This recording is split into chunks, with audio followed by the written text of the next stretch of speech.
All right, good evening, everyone. It is Tuesday, the 17th of February, and it is 5:40, so we're going to call the regular meeting of the Wake County Board of Education to order. I want to welcome those of you all who are at home and those of you all who are here in person. The Wake County Board of Education meetings are conducted for the purpose of carrying out the official business of the Wake County Public School System. The public is cordially invited to attend the meeting and to observe, the board meetings the public is invited to attend. I'm just going to reread that sentence. The public is cordially invited to attend board meetings to observe the board as it conducts its official business.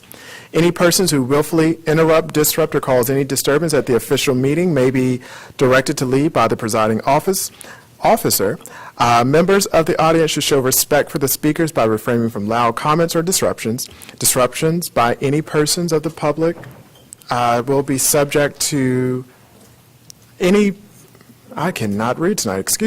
Disruptions by any persons or person at the public meeting will be subject to action in ordinance with General Statute 143-318.17. We have a quorum. We actually have 8 of the 9 board members are here, with Ms. Rice joining us virtually. At this point, we'll all stand and recite the Pledge of Allegiance.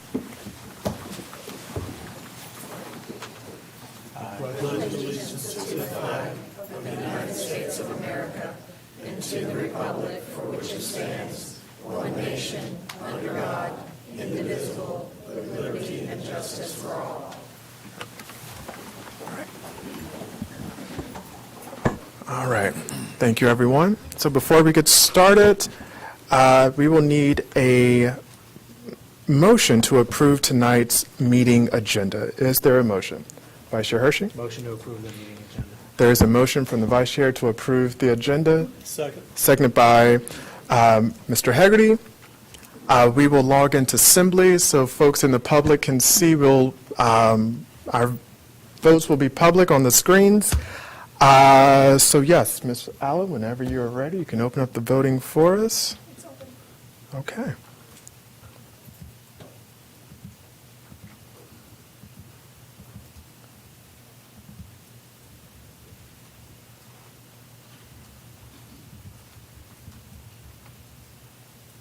All votes are now in. All right. Closing voting. Sharing results. All right. So it looks as if tonight's meeting agenda has been approved unanimously. All right. So we will now move to a recognition item, and I will recognize Dr. Janine Perry Campbell to recognize tonight's information item. Dr. Campbell, welcome.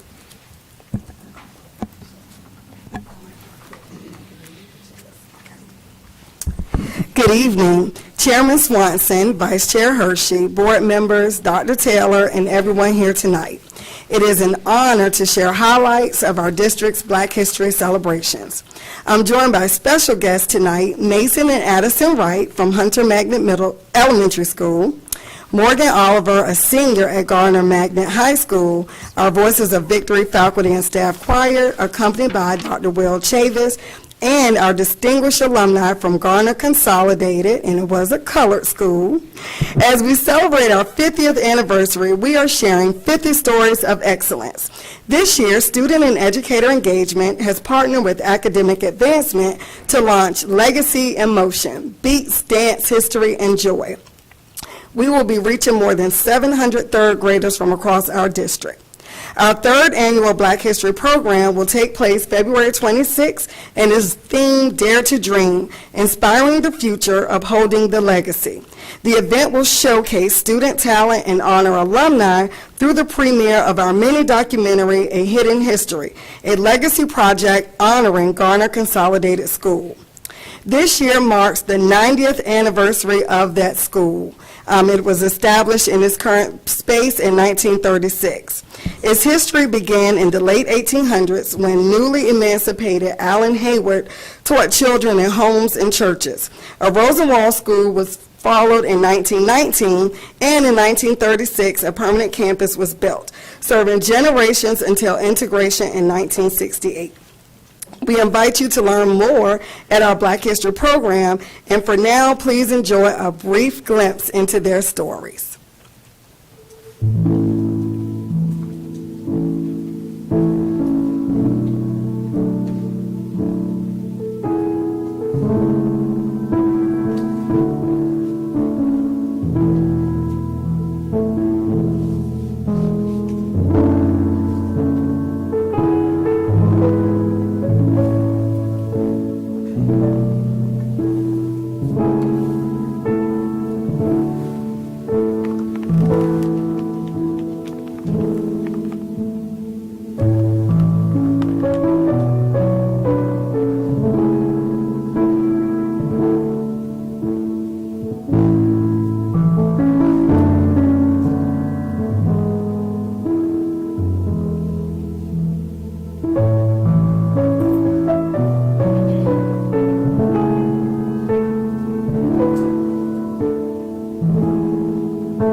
My name is Claudia Jordan.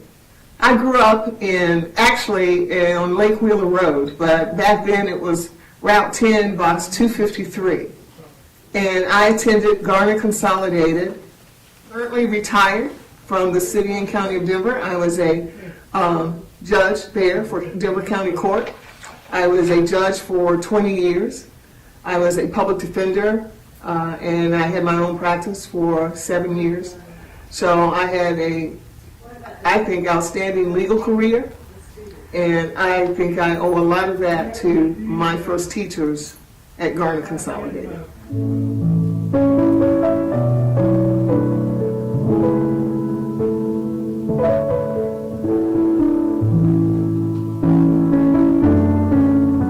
So when we arrived at Ghana, this trained set of potential, then we were there for education.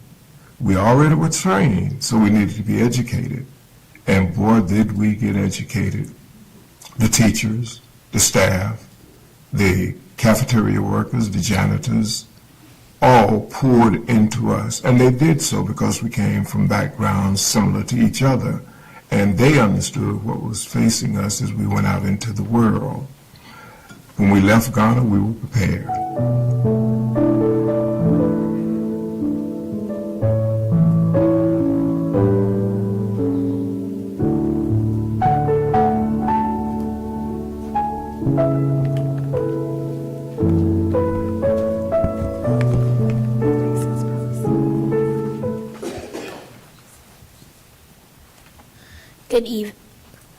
Good evening. I am Mason Wright. I am in the 3rd grade at Hunter Magnet Elementary School. Black History Month began as Negro History Week, launched in 1926 by Dr. Carter G. Woodson. North Carolina was one of the 3 states to implement this History Week, and this year marks 100 years. This year is special because we are celebrating 50 years of Black History Month. Being recognized across the United States, in 1976, President Gerald Ford encouraged people to honor the achievements, culture, and contributions of Black Americans.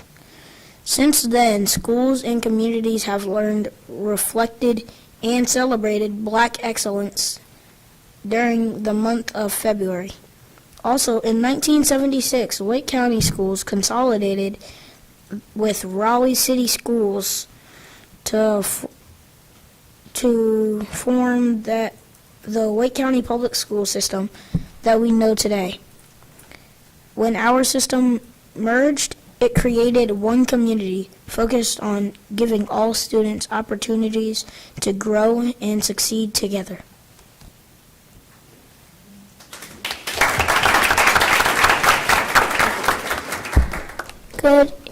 Good evening. I'm Addison Wright, and I am in kindergarten at Hunter Elementary School with my big brother Mason Wright. Black History Month is a time when we learn about black heroes. Leaders, I mean. That's correct.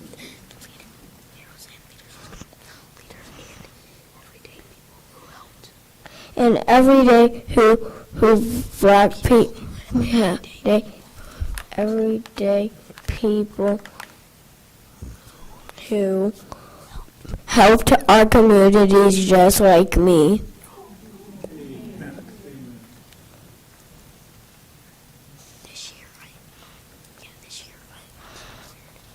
This year I am inspired by my community's elders,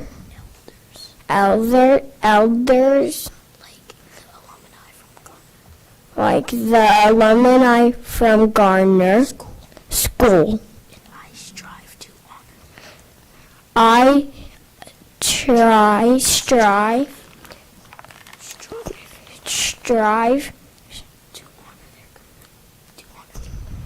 to honor their legacy.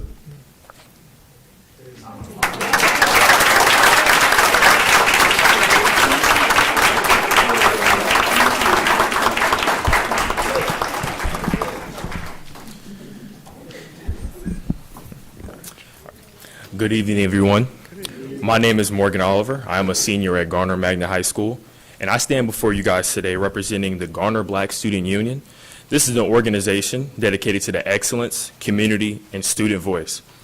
As we know, February is the month our nation comes together to pay tribute to black leaders who shaped our history. But at Garner, we believe that history is a call to action. Today, I'm here to speak about the enduring legacy of Dr. Martin Luther King Jr., not just as a figure of the past, but as a guiding light for our schools today. When we talk about Dr. King's dream, many of us immediately think of his important sermons of unity, justice, and equality. But for me, Dr. King's dream is more than a speech we remember once a year in our classrooms. This speech is a goal. It is a responsibility. And most importantly, it's the reminder of the progress that is possible when ordinary people decide to do something extraordinary together. Dr. King dreamed of a world where people are judged by the content of their character and not by the color of their skin. He dreamed of a world where people cannot be limited by their zip code, by their background, or their last name. To me, the dream he envisioned means pursuing the belief that every person matters and continue to pursue this belief even when it becomes inconvenient or uncomfortable. One thing that is apparent in Dr. King's dream is that he knew he could have not achieved it by himself. His dreams would have never moved by their own, and we know that the people moved them. But this brings us to one of the most important reasons my Garner Black Student Union was created, and this is to build community and unite students such as myself. We know this mission does not begin with just ballot boxes or government buildings. It starts closer to home, in our schools, our churches, and in conversations many of us will have during and after this event. We know this task can seem very overwhelming, and it certainly is. But Dr. King showed us that unity is not built all at once. It is a step-by-step, relationship by relationship, and we have every effort to understand one another, and we focus on just these steps alone, because many of us will never lead mass marches or speak to thousands of people. But we also know that every student, teacher, and administrator in this district has the power to lead with compassion. And every person in this room has the opportunity to contribute something meaningful, whether through policy, mentorship, or simply ensuring that every student feels that they belong. As we continue to honor Dr. King today, let us move beyond just a tribute and push forward for renewed commitment.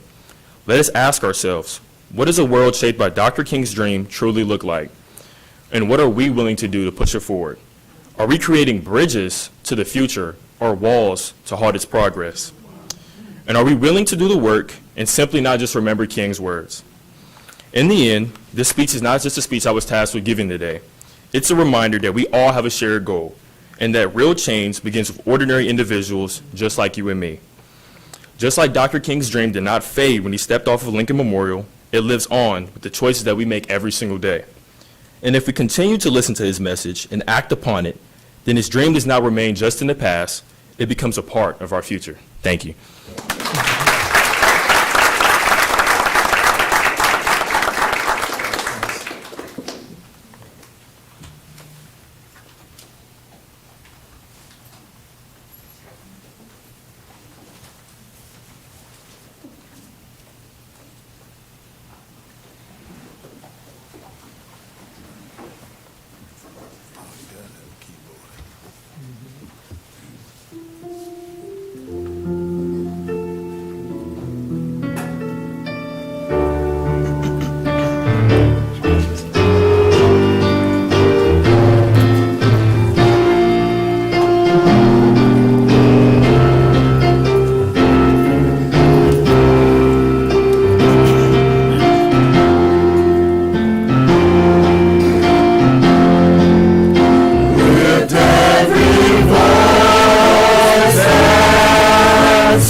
Well, thank you, Dr. Campbell, and to this great ensemble of singers here. Thank you all. And to the Garner Consolidated class alumni here, thank you all for continuing the legacy that was bestowed upon you all, and for this young students. Thank you for being here to continue that legacy. And so it is important that, we just don't celebrate Black History Month during one month, but Black history is American history, and American history is Black history, and the two go hand in hand. And so grateful for the contribution that you all have made and continue to make, and for bringing that history to us. And so very honored, and I think if any of the, is that all? I wonder, was any of the alum speaking, or was... Good evening to everyone. My name is Jesse Hinton. Keep that last name in your heart for a moment. Dr. Taylor, and to the rest of the staff, I greet you in the honor of my Lord and Savior Jesus Christ and the Garner Consolidated Alumni Association. What Mrs. Dr. Campbell gave you was just a snippet of what Ghana history is like. So I'm here tonight to ask you, I think that a letter preceded us on our behalf of what we was asking is that the Building D of the Ghana Consolidated High School grounds be preserved for historical purposes. And let me tell you, it will be did up right. I'm not here to say, like some think, that you shouldn't get away with the school is there, but I'm like this. We can't move forward standing still. So you can remove all of the rest that you would like, but we would still like for that building to be there, not only for just the beginning as she gave you, but once we look into all that took place. And I think it kind of hit me when I was doing research for this, and I looked up Dr. Allen Hayward's name, and I saw that Dr. Hayward's name, he was married to Mrs. Janetta Hinton. Janetta Hinton, which hit my heart when I saw that. Almost did a James Brown. Whew, can't stand that. But I did what I had to do was collect myself at that moment, get back on track, and come before you and let you know that we appreciate everything that you're doing and what you have did and what you're going to do. But we're still looking at that building for that research so that we can bring the history from that little shack, what possibility my family was in, being taught, all the way to the Rosenwald, all the way to the colored school, all the way to Ghana Consolidated High School, and all the way to East Ghana Middle School. All that history need to come forth and be presented. So 10 years from now, students going through Ghana Consolidated Middle School will be able to go back. They got here, we only had pictures on the wall, but guess what they're going to have? They can pull up any class, 26, 27, 28, or 29, and look into that class and say, my daughter was here, my son was here, my niece was here, my uncle was here, my cousin was here. Look what he did when he was here. Look what she did when she was here. They'll be able to pull all of that up. So that means that the history from the origin of Ghana can last forever, because you can always add to the computer every year, each year after each year. And I would like to see those pictures on the walls, like you see them up there now, like you see like this. We have plenty more like that. They would look mighty nice around the inside of that building. And that maroon and gold, don't that maroon and gold look good over here?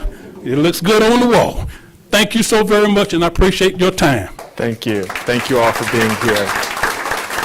And without objection, we'll take a 5-minute recess so they can reconfigure the room so we can get going with our public comments.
All right, so we will resume our meeting, and this time we will move to our public comments of our agenda. Now we will move to the public comments. Students will be heard first, following speakers commenting on items on tonight's agenda. Then we will hear from speakers commenting on other topics. Only the person speaking at the podium will be able to stand. Again, all attendees that are not speaking are to remain seated. Concerns related to personnel or student matters may be addressed through the applicable WCPSS personnel, the grievance policy, and other applicable policies. The board welcomes all points of views, including criticism directed at substantive ideas, actions, or procedures. However, the board's public comment policy also requires that order and decorum must be maintained. In the interest of maintaining order and decorum, speakers are encouraged to address their concerns to the Board of Education and must refrain from personal attacks and insults directed at the board, individual board members, staff, or members of the general public. All commenters are also asked to remember that children are often attending these meetings and to keep their comments substantive and civil. Please remain at the podium during your speaking time. Any materials that you wish to share, you may hand those to the Board of Attorney or before or after your comments. During the public comment, you may speak up to 3 minutes, and please note that the microphones are adjustable. The green light will begin to show that your 3 minutes have begun. You will see a yellow light indicating with an audible tone, and when there are 30 seconds remaining of your time. When your speaking time is up, you will see a red light and hear another audible tone. When your time is up, the next speaker will be called to the podium. Speakers are asked to respect the time limit and speak no more than 3 minutes. So at this point, I believe the speakers list is there.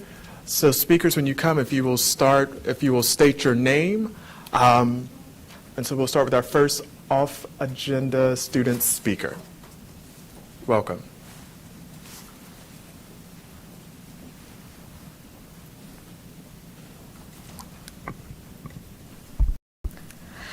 Good evening, members of the board. My name is Anjali Joseph, and I'm currently a senior at Green Level High School in Cary, North Carolina, and serve as the co-president of our school's DECA chapter.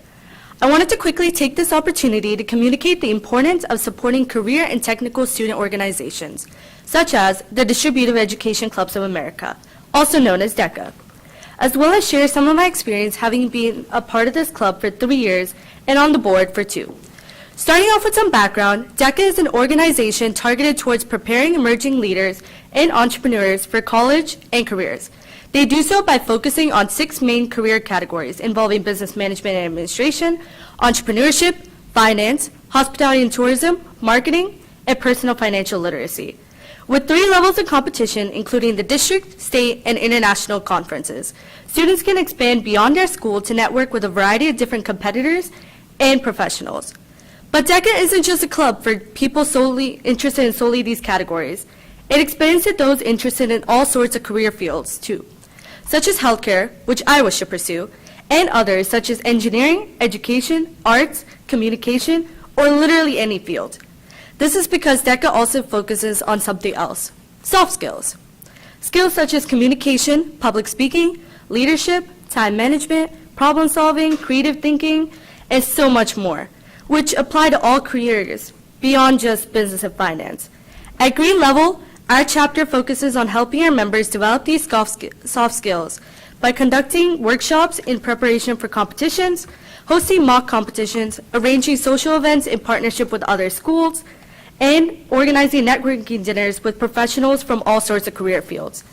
Through this, we ensure that all members can get the most out of their experience with DECA, regardless of what their future career path may look like. Expanding beyond Green Level, our chapter creates a social impact on our community, too. Competitive groups in our chapter have teamed up with small businesses to help them implement marketing campaigns, reduce their employee turnover, improve customer service approaches, and increase brand awareness. Furthermore, we've had groups work alongside charity organizations such as the Pediatric Cancer Foundation and Autism Center of Apex to raise awareness about diseases and disabilities, as well as raise over $2,000 in monetary donations and $1,600 plus in-kind donations, respectively. Proving again how our DECA chapter's reach and impact aren't limited to just the school, but our community too. To bring that further into perspective, that was all in just 2 years. Thus, I request that you please consider supporting these CTSO organizations, and your support on bills and funding is what helps our chapters and others across the area provide more students with these educational opportunities and expand our impact on our community, such as small businesses and charity organizations. Once again, thank you so much for your time Thank and you, and continued that is your support. time. Thank you. All right. We'll just hear from our next speaker.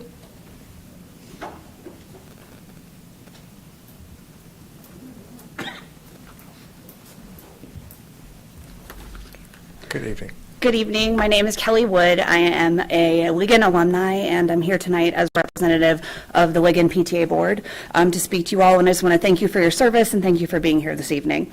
The John W. Ligon PTA officially endorses Option 3, build a new school on the existing ball fields as the best path forward, understanding that the historical and cultural preservation of the school's history and legacy must be protected. This plan remembers, upholds, and honors our past and builds for our future, ensuring that Lignan Magnet Middle School remains a pillar of excellence in our community for years to come.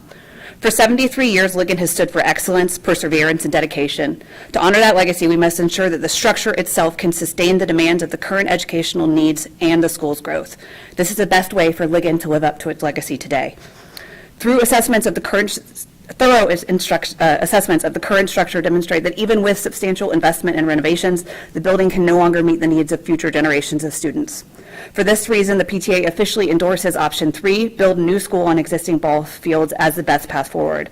Building a new structure honors the school's history, protects magnet programming, and secures the future of our students and staff.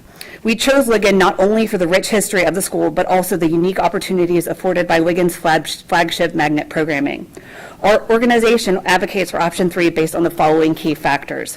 1, history, legacy, and cultural preservation through intentional design. In 1953, Ligon opened as the first historically black high school in Raleigh. The school was named after a notable pillar of the community, John W. Ligon, a well-respected educator, preacher, businessman, and community leader. We envision a facility that reflects and honors the past of those who started the journey, the present of those who continue the journey, and the future of those who have yet to discover. In our eyes, Option 3 provides all of this and more by allowing the architects to purposely integrate the Ligon history into the very fabric of the new school, rather than a compromised renovation or an expensive and inadequate mobile campus facilities. 2, prioritizing student stability, zero displacement, and safety. The most critical advantage of Option 3 is that it would allow students to remain in the existing school building during construction. While we understand that new construction could present some unforeseen challenges, we feel that the benefits of building a new school that meets all codes and ADA compliances will better suit students in regards to stability and safety. 3rd, fiscal responsibility and respect for taxpayers. We oppose Option 2, rebuild on site, which acts as an overuse of taxpayer funds, over budget at approximately $147 million. Option 2 costs millions more than Option 3, including $26 million for a temporary mobile campus, yet yields a comparable new facility. Spending an additional $26 million to build on the exact same footprint is a misuse of public resources. In conclusion, we urge the Wake County Board of Education to reject the excessive costs of Option 2 and the educational compromises of Option 1 and instead vote for Option 3. This plan strikes the necessary balance between remembering, upholding, and honoring our past and building for our future, ensuring that Ligon Magnet Middle School remains a pillar. Thank you. Thank you. All right. Our next speaker.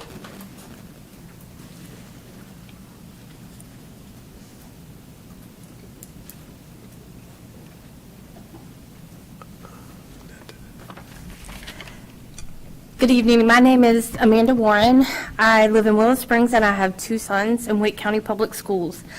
I've come tonight to implore you to continue to recognize the EBS AU class as separate from the EBS class. I've met several families who share similar stories to ours of how the 2 programs are different. Both of my sons' EBS AU teachers have taught in both settings and confirmed that they are structured and taught differently. The special education department is consistently telling parents that EBS and EBS AU are the same thing, but that does not match the experience of anyone that I know. Please increase the number of AU classrooms in the elementary schools. Please do not do away with this designation. This is the story of my 9-year-old autistic son. He has been in 5 types of classrooms at 6 schools. He's currently in the 3rd grade. He was first in the highly structured preschool class, then in CCK, then in ECS, and finally we pulled him and homeschooled him for a while. After being in so many settings and looking at all our options, we felt hopeless. Can you imagine what it's like to not feel like there's a place where your child can learn and thrive? When he showed us that he desperately wanted to go to school, like his brother, our awesome base school helped make that happen. This is when Miles started in an EBS classroom. It was a nice school, but it was immediately clear that they were not prepared for a child like Miles. They were shocked that Miles needed to be walked into class every day and that he needed to be within arm's reach of an adult at all times. They did academic work with him, but there were no lessons and few social opportunities. They didn't have a calm down area, adaptive seating, or items to provide sensory breaks. They simply were not prepared to meet the needs of a child with moderate autism who requires a lot of sensory input and tends to elope. Because of their lack of comfort, they had Miles leave 2 hours early every day. This is the only program where he has ever needed a modified schedule. That school helped us finally get placed in an EBS AU class. We were placed at Morrisville Elementary, which is 40 minutes from our home. I was desperate for this, no matter how far I had to drive, and it was worth it. The new classroom had a separate calm-down space, had a trampoline, and a chest full of sensory toys. They discovered he did better if he stood up, and so they got the appropriate desk. He went on his first field trip and made tremendous social progress. As he moved to 3rd grade, we were placed in an EBS AU2 class at Woods Creek. It, too, has been amazing for us.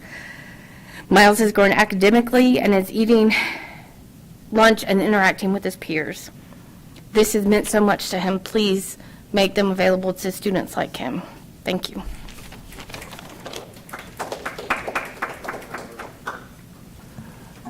Our next speaker, and Ms. Warren, Ms. Allred is going to meet with you after, she's on her way to meet with you. Sorry, welcome, Mr. Deaton.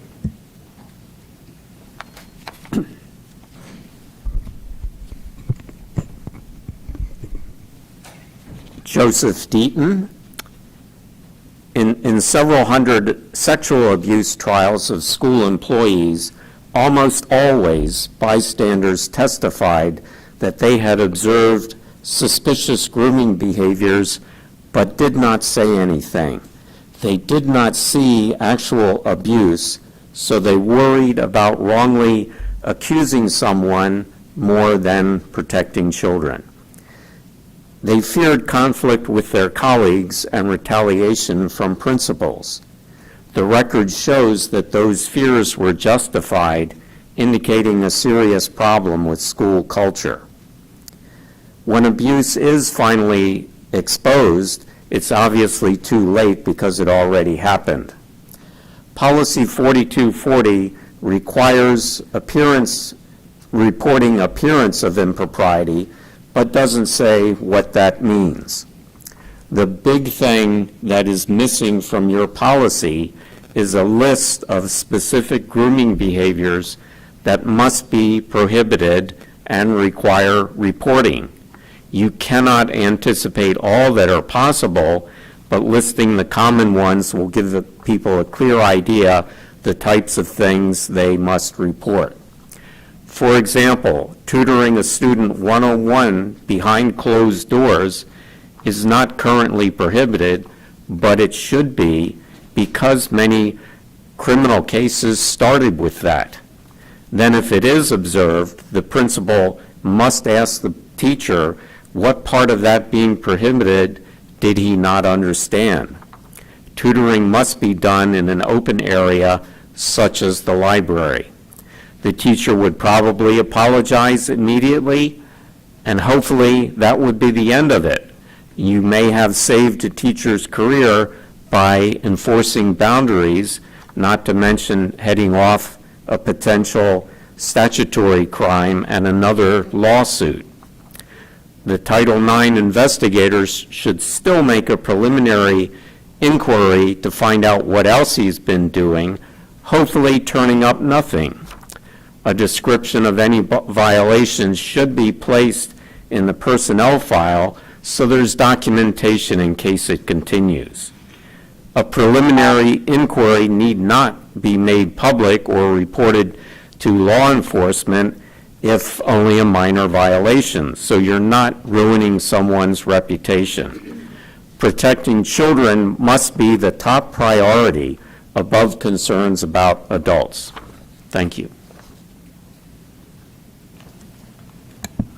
And our next speaker is Ms. Smith. Welcome.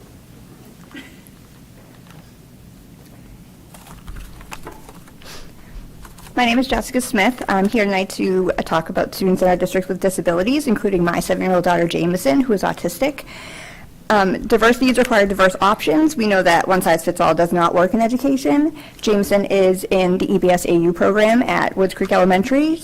She's been in Wake County for 5 years since she was 3. This is her 5th school in 5 years that she's been to.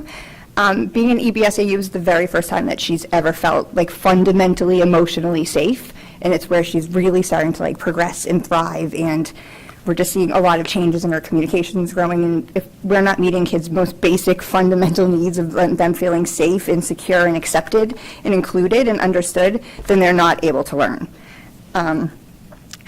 So true equity means maintaining a full continuum of services from inclusion support in general education classrooms to specialized instruction in smaller structured environments.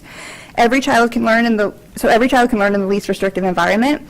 Although the least restrictive environment does not mean full inclusion at all costs, it means a placement where your child can make meaningful progress with appropriate supports. I understand the financial pressures facing our district, but our obligation to these students must take precedent over budget restrictions in order to maintain a continuum of placements and supports. We need more options, not less. For children like Jameson, the public school environment can be really overwhelming. She can't predict anything, it's sensory overload, loud classrooms, constant transitions. She has anxiety and shutdowns, and it'll lead to burnout. Without specialized supports like structured classroom options, progress will stall or stop completely. But with the right supports, growth is entirely possible. Like I said, I've seen it firsthand. When she receives her structured instruction and sensory accommodations and feels fundamentally safe, she builds confidence and she communicates more and she engages and she's able to show her teachers what she knows and what she's learning. The difference between the right support and the wrong support is not small. It's life-changing. Success for her is not just academic. It's increased independence, self-regulation, and the ability to participate meaningfully in school and just in her life in general. So students receiving services, special education services, deserve a system that recognizes their differences and responds with a range of options, not limitations. When we invest in diverse special education services, we're not just helping one group, we're all better for it. And we're strengthening our entire district. Inclusive, well-supported schools benefit everyone. So I urge you to prioritize funding for the EBS AU classrooms to ensure we're upholding our commitment to every child's success. Thank you. Thank you. And Ms. Smith, Ms. Allred is going to meet with you as well. Thank you. All right, so we'll now hear from our next speaker.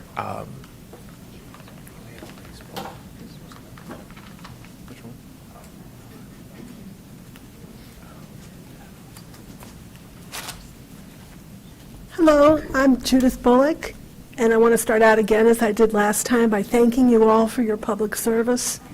It's amazing. I'm in awe of all of you. I'm actually just here for less than 3 minutes to remind you that I've sent y'all a couple of letters. On the 20th of January, I spoke here. And the reason I spoke was because I'm advocating the elimination of the practice of pre-K suspension, which seems awfully relevant, especially as I remind you all that pre-K suspension is disproportionately imposed on young black males. It's not fair, and it's not right. And everybody seems to agree on that, everybody, but no one seems to be willing to take any steps to eliminate the practice, and it does need to be eliminated. I initially wrote a letter on November 4th, 2025 to the board about this, and then I followed up after I publicly spoke on January 20th, and I had trouble staying within 3 minutes. I followed up with a letter to you all, and that letter was dated 22nd January. And in that letter, I said, I request that the board direct principals to refrain from imposing suspensions on all children enrolled in the Wake County pre-K programs. That is my request, and I'm just waiting to hear a response from you all. Maybe not tonight, but just that you'll take it under advisement and help me figure out where I need to go next. As I said before, I'm thinking about going legislatively to address it, but I'd like to be able to accurately say that I've been before the board and that the board gave me this kind of input one way or the other on what you all were going to do. Again, thank you for your public service. You're really doing God's work here. Thank you. Thank you. All right. We'll hear from our next speaker, Mr. Bridgers. It looks like Mr. Hinton spoke already, so Mr. Bridgers.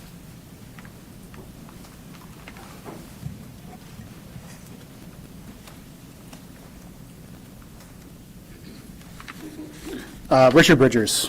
According to my son's disciplinary record, on November 6, 2023, he damaged school property. What actually happened is another child threw a chair at him. But you wouldn't know that because the school failed to transfer that information from a narrative sheet into ECATS.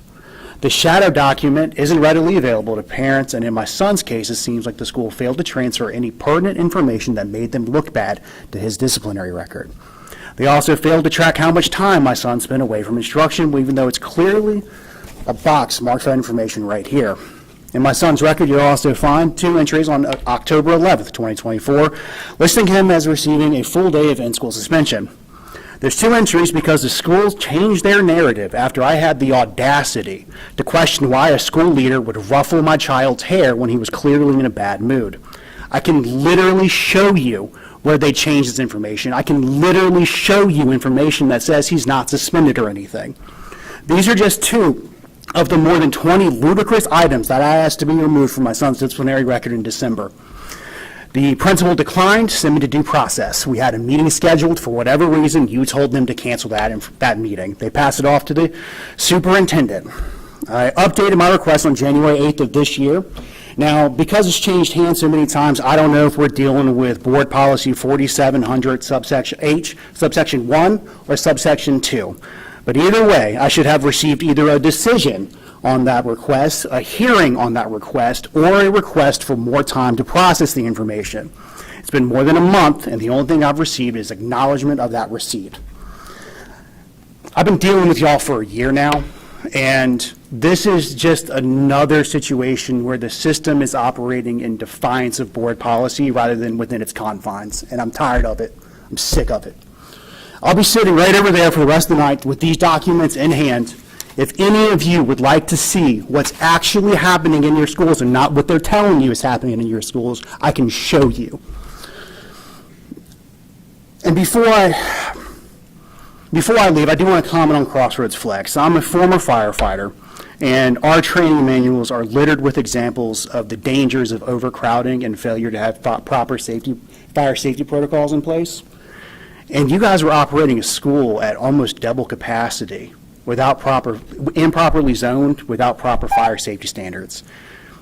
I don't think you understand the unimaginable danger you put your students and staff in. Now, I know you guys don't like to fire leaders, but if there was ever a moment in this school's history to make sure somebody retired, this is probably it. Thank you.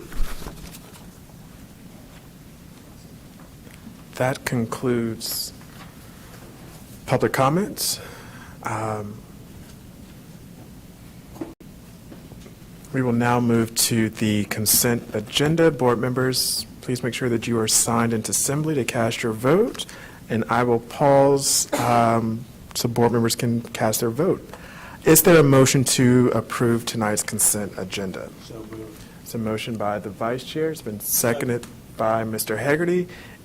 Any discussion? Hearing none. Ms. Allen, is the votes are now open.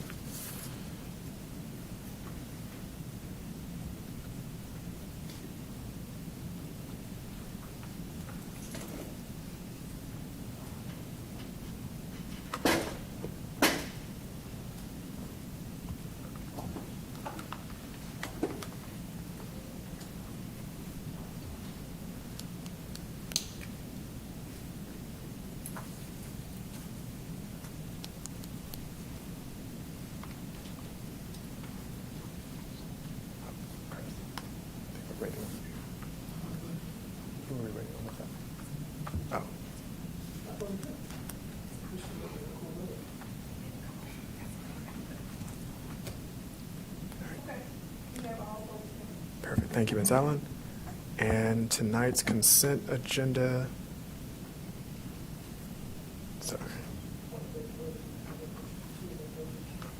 It passes 8 to 1. Tonight's, excuse me.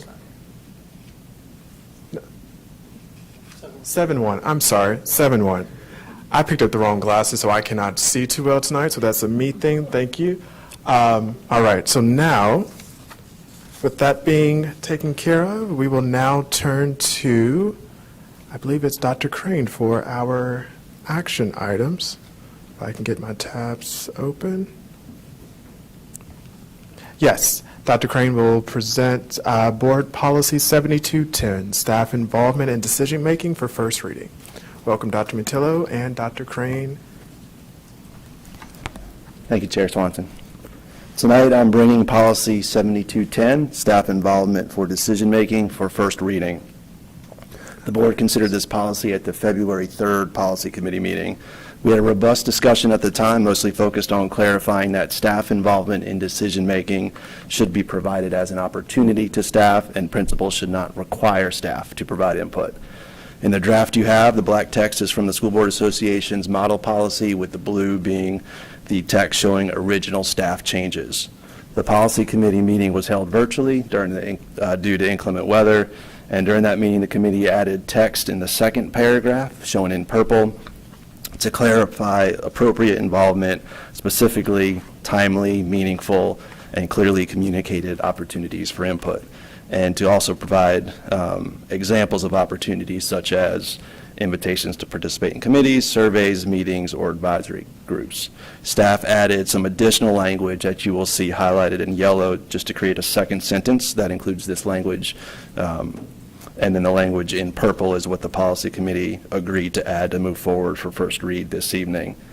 After Policy Committee, there was some additional reflection, and staff was asked how we might make it even more clear that staff involvement in decision-making should be provided as an opportunity and not as a requirement. So the highlighted additions you see in the first paragraph are staff revisions that attempt to incorporate this additional feedback that we received. You'll see phrases such as offer or afforded opportunities, and you will also find a statement that explicitly says employees will not be required to participate. So tonight I'm requesting the board's approval of the first reading of Policy 7210, staff involvement in decision-making, and if adopted, it would replace policies in the old manual 3040 and 4040 for site-based management. Thank you. Ms. Edmonds? Mr. Chair, I move that we adopt 7210 on first reading. There's a motion by Ms. Edmonds to adopt Policy 7210 on first reading. Is there a second? Second. Seconded by Dr. Ng. Any discussion? Ms. Edmonds? Just to thank everyone in our virtual meeting for the discussion, and I appreciated, the suggestions made by board members, and then also thank you for this additional staff work to bring it to us tonight. Thank you. Yes, ma'am. Any other comments? So I'll just echo what Ms. Edmonds shared, and also just wanted to thank Dr. Hill at the School Boards Association, because I've reached out to her because I still had some concerns. So grateful that she was able to talk me through, and again, policy is our work and what we do, and ensuring that every staff understands how to interpret policy and holding folks accountable to that. So thank you for those changes that were brought forth. So it's not a punitive thing, but it's an opportunity for staff to participate the way they see fit. Yes, sir. Thank you. Any other? All right. Hearing none. All in favor of the vote. Ms. Allen, if you would open up the voting, which has already been open. All right.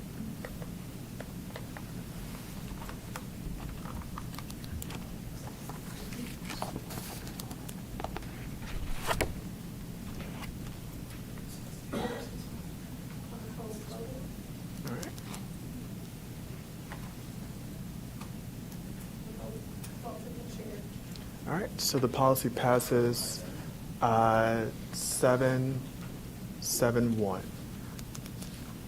Great, thank you. All right, so we will now turn to the information item of our agenda. We'll start with our Superintendent comments.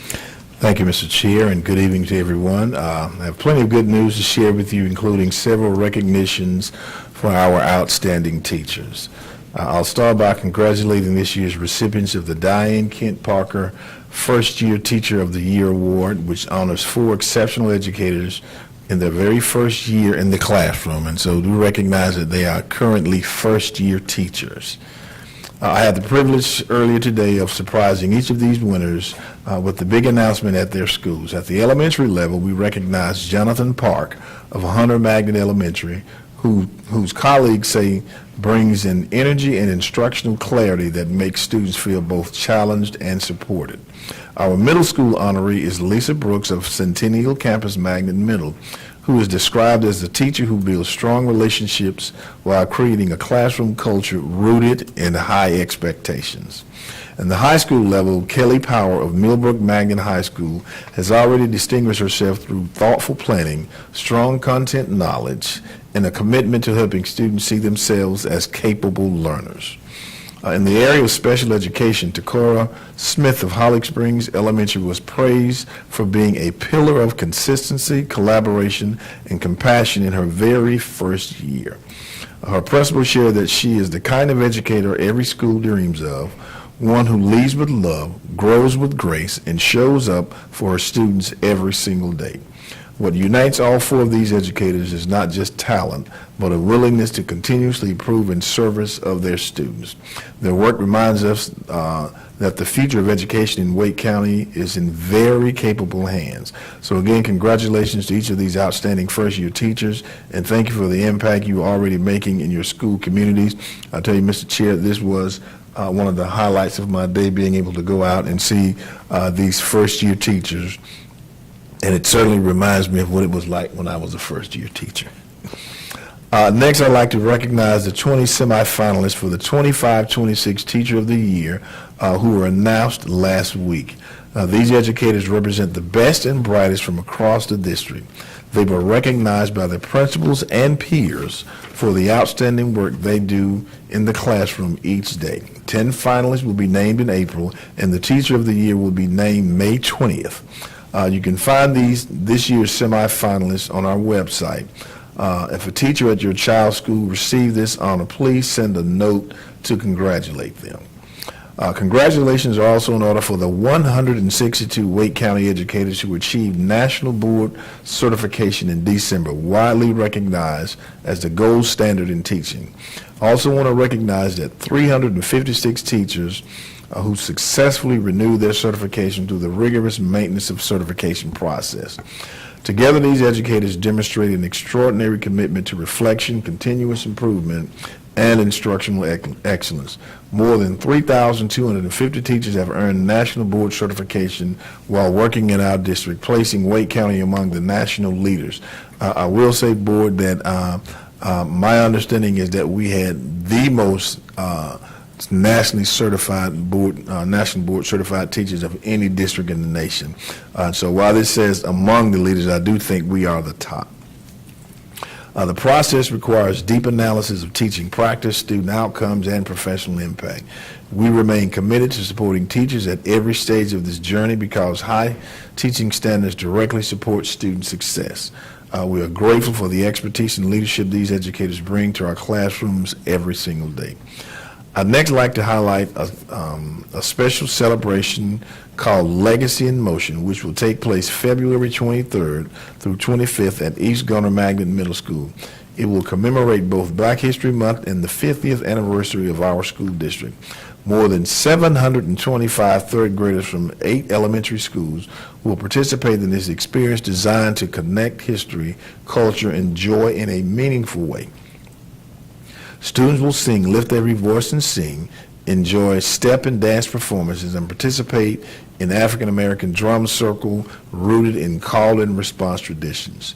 Through storytelling by Judy Allen Dotson, students will learn about North Carolina tennis pioneers, including Irvin Holmes, a Lincoln High School graduate who integrated ACC athletics and became the first African American captain of an ACC varsity team.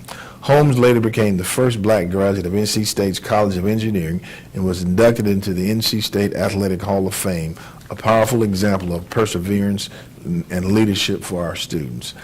Each participating school and teacher will receive a copy of Mrs. Dotson's book, and every student will receive a donated book from Wake Up and Read, reinforcing our commitment to literacy and to helping every child see themselves reflected in history.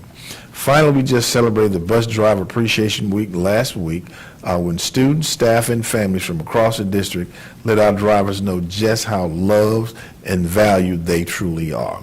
I'd like to share the video about just one of our many outstanding drivers, to Kendra Lucas of Woods Creek Elementary in Apex. She recently received an Employee Excellence Award for her dedication to her students. So take a look at the video to learn more about why she considers her bus a mobile classroom. Are y'all guys excited for the snow this weekend again? Oh no, y'all wanted the snow again? We just had snow. When I first started, I didn't know what I wanted to do. I found my career with becoming a school bus driver. I think I create a safe and familiar space for our children. I love to drop them off in a positive mindset for the day. I set the tone for their day, and I love to take them home in a greater mood. I run my mobile classroom with a little sass and a big heart. For me, when I step on the bus, I feel very calm and comforted. And each time I get on and off the bus, I greet Miss Kendra and she greets me back. So it's like a very nice moment. She actually greets at almost every single one of us when we get on the bus, and she wishes us all a nice day when we get off. And that makes me feel comfortable. Bye. Have a good day. You want to hop off? Have a good day. Second and third. Miss Lucas goes above and beyond. She is such a gem. Her student actually goes to our school, and so definitely she's a parent, but she is a bus driver for Wake County, which I love. But her smile just radiates. She goes above and beyond for what she does every single day, and we are just so appreciative that she is a Woods Creek bus driver, because we couldn't do it without her. The one thing that I love about the bus is while we have students that are in specific classrooms, all the classrooms get to come to one, and you really get to see the livelihood of a child. And so I definitely love the bus system, and I think that any student that wants to get on the bus, give them that opportunity to get on the bus, because you never know what new friends you're going to make. We love our bus drivers! Have a good day. Mr. Chair, that concludes my comments. Thank you, Dr. Taylor. And we'll start in the virtual space with Ms. Rice.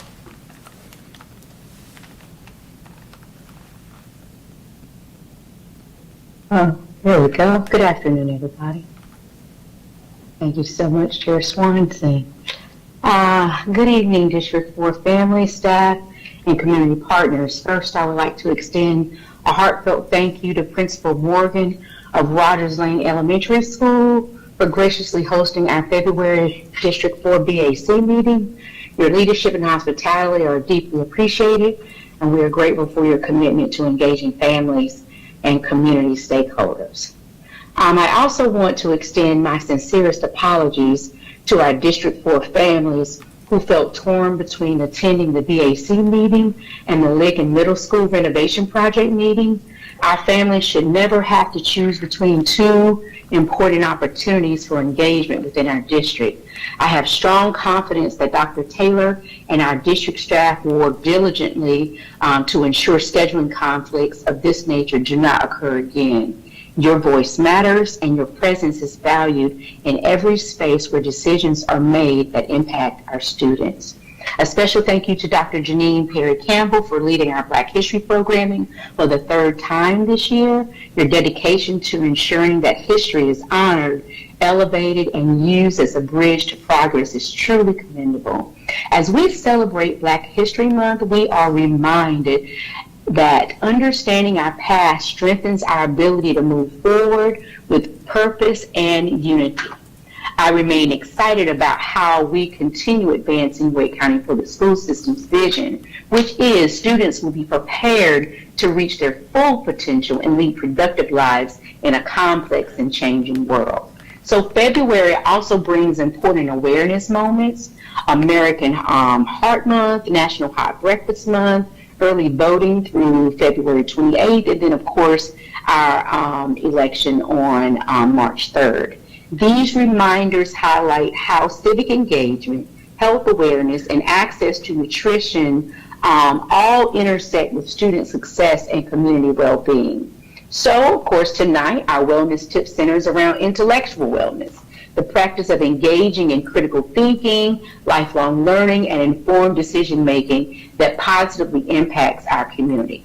From multiple perspectives where I'll come tonight, here are two key intellectual wellness commitments. The first one is commit to informed decision-making. So as a board perspective, we must thoroughly review data, policy implications, and community feedback before making decisions that shape our schools. Staff leadership's perspective should be leaders should foster environments where research-based practices guide instruction and operational decisions. And then from our staff, at the school-based level, I would love for you to continue your professional learning and remain open to innovative strategies that enhance student achievement. And for our amazing students at Wake County Schools, ask questions, think critically, and engage in learning beyond memorization. And for our families that help our students stay informed about our school policies, the curriculum changes, and civic matters that influence your child's educational journey. And so the second tip is about modeling lifelong learning and civic responsibility. As a board, we want to continue to demonstrate transparency and encourage community dialogue. As leaders across the district, create space for collaboration and intellectual growth among staff like we did tonight with passing our policy. And staff, stay encouraged about curiosity and independent thought in students. And our students, take ownership in your learning and understand your role as future leaders. And families, don't forget to participate in school meetings, vote, and engage in community conversations. When we arm ourselves with knowledge, we make healthier decisions academically, civically, and personally. Intellectual wellness strengthens our ability to advocate for equity, good health, and well-being for all. Together, let us continue empowering education and elevating our communities through informed actions. Why? So that we can continue to have positive and productive days. I yield to you, Chair. Thank you, Ms. Rice. We'll start with Dr. Jobe on this side. A little lonely down here. I was honored to attend the Town of Apex's Teacher of the Year celebration last Tuesday. During this first of what will hopefully be an annual event, Apex hosted a dinner for all 20 schools' Teachers of the Year, Teachers of the Year winners and their principals. And then the Town Council made a proclamation honoring the contribution of our public school educators, the contribution our public school educators make to the town and our children. Each Teacher of the Year winner was presented with a certificate and a framed copy of the proclamation from the town, and it was wonderful to meet the teachers and hear about the enthusiasm they have for their schools and their students. I also want to extend my appreciation to Felton Grove High School and Woods Creek Elementary School for hosting tours for me, and for Rex Road Elementary for inviting me to your PTA meeting. I really enjoy attending PTA meetings and hearing about the community, so I ask all of the PTA leaders out there in my district to please reach out if I can attend yours. Thank you to Holly Grove Elementary School for hosting my first Board Advisory Committee meeting. And thank you especially to Mr. David Nieder from the Finance Office, who came to talk about the budget. We got a lot of good feedback about how his presentation clarified how our schools are funded and the issues we are facing. Then we talked about advocating to the legislature for passing a budget that provides for our students. Speaking of advocacy, on the 7th, I joined teachers from Mills Park Elementary School and Hortons Creek Elementary School for the February 7th demonstration they held up in Morrisville.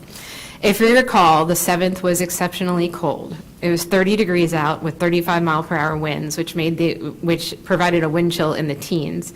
I stood with the teachers as they held up signs that said, "Hunk if you love your school," and passed the budget for about 45 minutes until I couldn't handle the cold anymore because my face was frozen. But they stood out there for 3 hours to send a strong message to the community. It's incredible how dedicated these educators are as they fight for fully funded schools. They'll be out there again on March 7th, and they'd love to see more of the community there. Today, during the work session, we heard from 2 principals of Restart Schools about how dedicated resources to help students reach their potential, like instructional coaches, tutors, fully funded school meals, and more, can make a huge difference in the lives of our kids. So while I'm grateful for the proclamation from Apex and the recognition of excellent teachers that have been described tonight, true support from our public schools is only shown through the resources a community is willing to put into them. We are now more than 230 days without a budget, and just as everything is more expensive for us, it's more expensive for our schools, and we're operating off of a 224 finance sheet. Currently, the state of North Carolina spends about $12,300 on every student, which is 44th in the nation, and $21,000 less than the state investing the most in public education. But the most important statistic is that we are 50th, well, actually 51st behind Washington, D.C., in the nation for percentage of revenues spent on public education. That means we're making a choice to invest as little as possible in public ed. Our teachers are making the effort. We're seeing that we are seeing that all the time. They're making the effort in and out of the classroom, and we need to do the same. We're right in the middle of a primary election, and there are stark differences among the candidates' support for public education. I encourage everyone to do your research and go out and vote for representatives that will support our schools. And go Tar Heels. That's it. Thank you. Ms. Caulfield. Thank you. I'm going to continue the conversation a little bit with the cold, but while it may not have been through Wake County, I think it's important to highlight some of the community efforts that we have in engagement, because it's these events that keep us together. And it is also about our children. Last weekend, I attended Wake Forest Police Department Polar Plunge. And let me just say, I don't think that these plungers knew what they were stepping in for and the date that was coming. To add to that, the wind was whipping through while they were waiting and having technical difficulties and before they were even able to get into the plunge. But they raised, for the Special Olympics of North Carolina, they raised $7,300 so far. I mention it because they're still accepting donations for the cause, so if you could visit either their Facebook or their webpage, they do have a link for the Polar Plunge through the Wake Forest Police Department. We have confirmed for our next board advisory for District 1, Monday, March 9th, at Zebulon Elementary School. Again, third time's a charm. And I do believe that if we are going to have to cancel for snow again, we need to talk to Mr. Groundhog. Our following and last board advisory will be on April 27th, and that will be at Neuse River Middle School. And that is it for my comments. Thank you, Ms. Caulfield. Ms. Edmonds. Thank you. So I thank you, Dr. Jobe, for mentioning the Apex Town Council event last week. It really was special for one of our municipalities to lift up and celebrate our teachers in that way. Dr. Jobe represents most of Apex, but I do have Westlake schools and the Middle Creek schools. So it was fun to be with you all over in Apex. And thank you to the town council there. So today I attended the fourth grade symphony with some of our leadership, and Ms. Rice was with me as well. And it's just, a reminder of how important the arts are and how grateful I am to the partnership, or for the partnership with the North Carolina Symphony. It was a lot of fun. The kids were very engaged. In fact, at one point, the conductor, as he's conducting, had to turn around and stop, well, not stop, but try to discourage the children from clapping so loud that you couldn't hear the instruments. So it was a lot of fun. And then my last item is that my BAC will be also on March 9th at 5:30 at Holly Springs Elementary School. Thank you, Mr. Chair. Thank you. Mr. Hegarty. Thank you, Chair Swanson. So, a couple things. One of the things we heard tonight in public comment was about information that is included in student records, particularly disciplinary records. And I know some of you have sat on disciplinary hearings panels with me, and you may have seen this come back before. And Dr. Taylor, I wanted to ensure that it had in fact actually gotten back up to you. because we have seen, I believe there's been a transfer to a new system for student records that we've seen from the old legacy system we had used. And what I have seen as a board member is that sometimes, to kind of echo some of the comments we've heard, some of the information that should be included in those records does not seem to be included in the new forms. And we've raised this concern with staff, and staff has said that, they will bring those they will bring those, that concern back to you.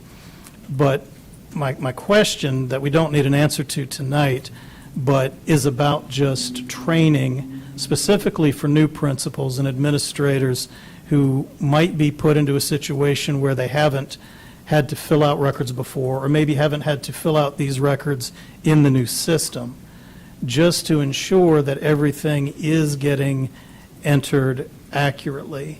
In the particular case that we had, the absence of the information was not a deciding factor in our resolution, but it had the potential to be. And again, going through all of the files and the evidence that was submitted for the hearing, the information we needed to know was part of the record. So all board members had access to all of the information that they needed. However, it wasn't captured on this new form. So I did want to raise that as a concern to you. Now, the other thing is that some conversations are difficult to have. And I know that, oftentimes people can come to us with concerns and they might not get a public response. And there can be lots of different reasons for that. Sometimes it's conflict avoidance. Sometimes it's a matter of an individual's privacy. In a case of a student record, one side can disclose information that might be protected, but the school system can't always can't present the counterpoint, or the other side, because again, there are federal laws protecting student and employee privacy. With regards to this proposal for pre-K suspension, I do want to speak to that publicly, because I believe, from my time on this board will do what is required by the law. And so what I'm going to say next, I don't speak to from this perspective as a board member, but rather I want to speak tonight as a parent, because we've heard some very compelling, some very well-reasoned and persuasive arguments for this suspension policy, this proposal to ban pre-K suspension. But I want to give the other side of the argument, because specifically, we do have parents in this district who are afraid to have their children in certain public school classes, not out of fear or bias or prejudice, but because of actual physical harm that has been done to their children. Now, even at the pre-K level, this is something, outside of pre-K, in my legal career, outside of WCPSS pre-K, I've become aware of many instances where pre-K children have engaged in acts of violence against other children. These can be as simple as ripping clothes and shirts, breaking eyeglasses, to breaking skin with bites, scratches, stabbing with pencils. And I understand that behavior is complex. And please don't misunderstand me. I think we recognize and need to understand when there is an important physical or mental condition in play. If the conduct, if the conduct is from a child that has a diagnosis, we need to understand and respect that diagnosis and approach how we educate and govern that child. Is there evidence that conduct was the manifestation of a recognized condition? Yes, in those cases, there should not be a punishment. But what I will tell you is that I still believe as a parent that we need discipline for intentional physical harm committed against other students. I just believe this as a parent whose own children have experienced this violence, as an advocate for families who've experienced this violence. I can tell you stories of a pre-K child who was poisoned by another student who came in and brought rat poison and gave it to other children, telling them it was candy. I can give examples of, students, pre-K students, who repeatedly stabbed other students with a pencil and attempted to stab students with scissors. These were not students that had any, diagnosis of a mental condition. There was not any evidence of any manifestation of a recognized condition. This was violence committed against other students. And as much as we need to afford every possible educational opportunity to all students, I believe as a parent, I believe as a school board member, we are entrusted by parents to ensure a safe physical environment. And so the idea of a complete ban on a suspension, even at the pre-K level, to me goes too far. Again, I can understand, and I understand the arguments about not disciplining a child for a condition that is a manifestation of a recognized condition. But we have violence that even today is committed against, by children against other children that should not be tolerated. And if this is one tool in our toolbox to help protect all of those other children, I don't want to see that go away. I believe it should be used prudently and as a measure of last resort. But I do not support a pre-K ban. And again, if we are legally required to, I know that this board will do what is legally required. But as a parent and as someone entrusted with protecting all children, I have real reservations about a complete ban of this procedure. Thank you. Vice Chair Hirsch. Thank you, Chair Swanson. I will be brief, as I know our board attorney is trying to get out of here. I want to just, 2 items. I want to thank the special education teachers and staff members who I met with last night to talk about their concerns as it relates to special education and the asks for doing all we can do to support and improve what we do in our schools as it relates to special education. And I want to just bring up, since we had an action item on involvement in decision-making, Board Policy 7210, that, these staff members, and I don't know when the information will go out or if it's gone out already, but not aware of really kind of what steps are being taken, and I'm not sure that they know how to, or what the process is for them to be able to give feedback. And there is some frustration there from staff members in our schools to really be able to learn what's going on, the improvements we are looking to make, but also to provide that feedback to senior level staff. So I wanted to pass that along. And then lastly, I just wanted to thank everyone who presented tonight for Black History Month.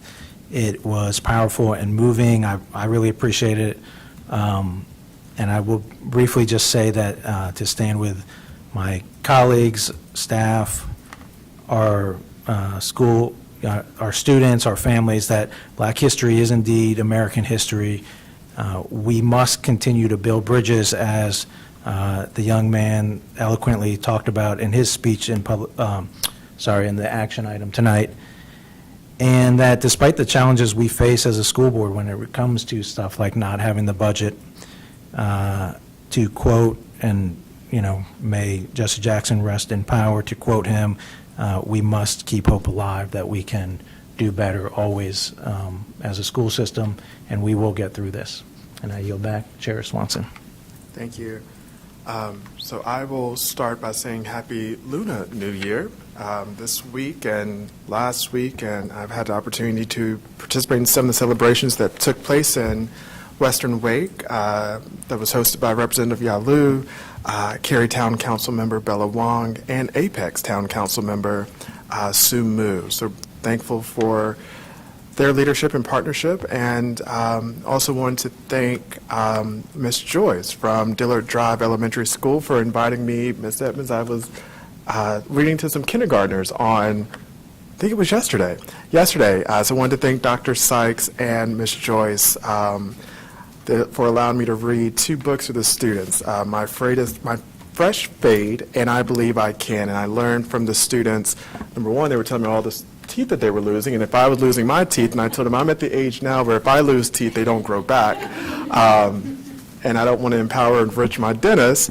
And, you know, they were giving me some of the traits that they believe that they could do. And so very excited and engaging, and it's just a great reminder of why we do what we do. And I will say they were engaged in both of the books, and wish I could have read some more to them. So always grateful for that.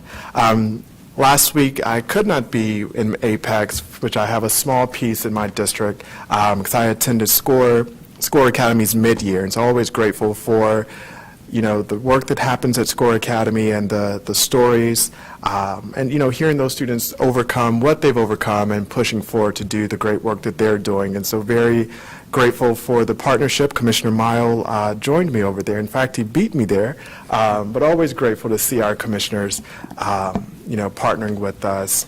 And I'll also say, you know, that as we celebrate today, thinking about a fellow Aggie, the late, great Jesse Jackson, who I saw some reportings from the media that was saying that they didn't understand his connection to North Carolina, given the fact that he grew up in South Carolina. Well, Reverend Jackson was a proud Aggie, transferred to A&T in 1961, and in addition to that, he was on the football team and SGA president. And so I've had the honor, yes, Dr. Taylor was a member of Omega Psi Phi.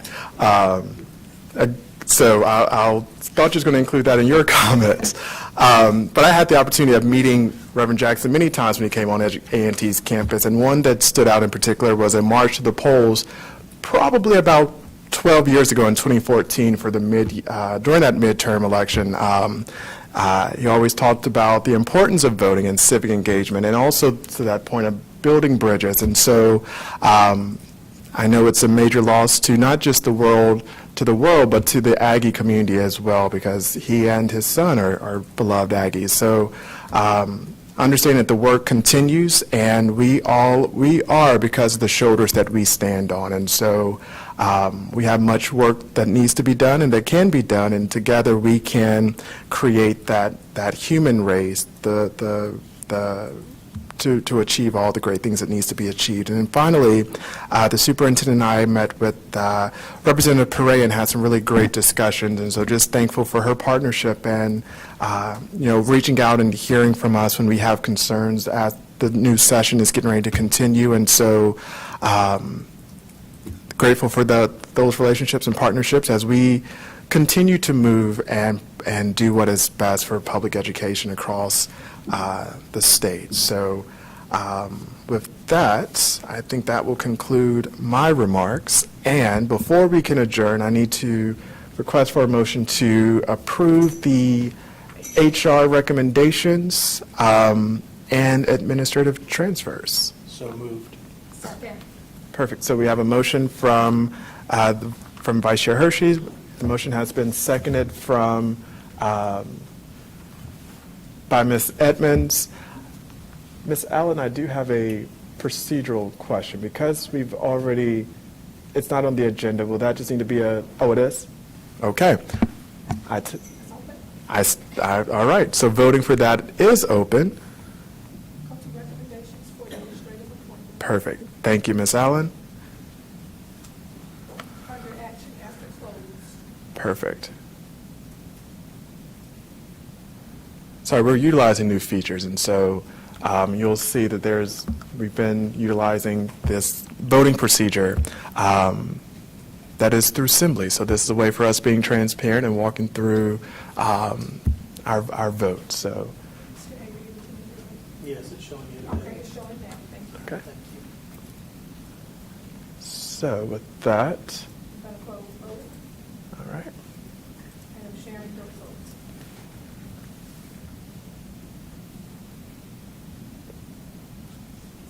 All right, so yes, it's showing up here as well. The motion passes unanimously with a vote of 6-0. Because Dr. Ng is not present, so, is it?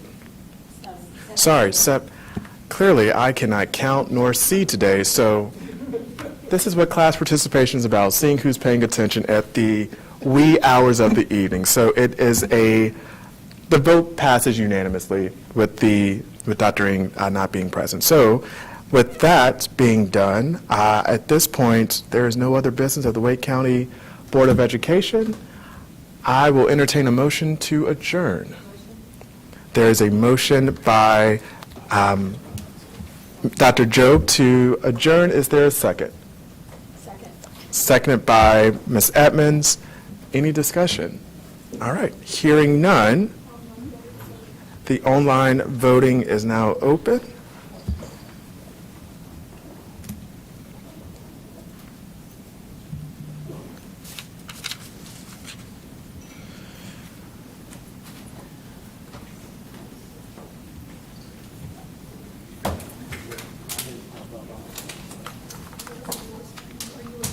Yeah, it didn't pop up though, because I was.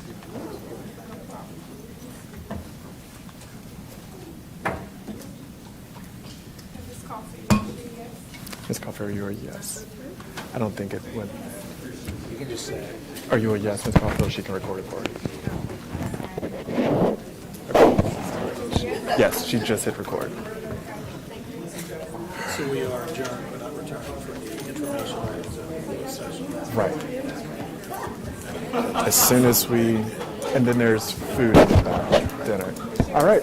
So the vote is 7-0 for adjournment.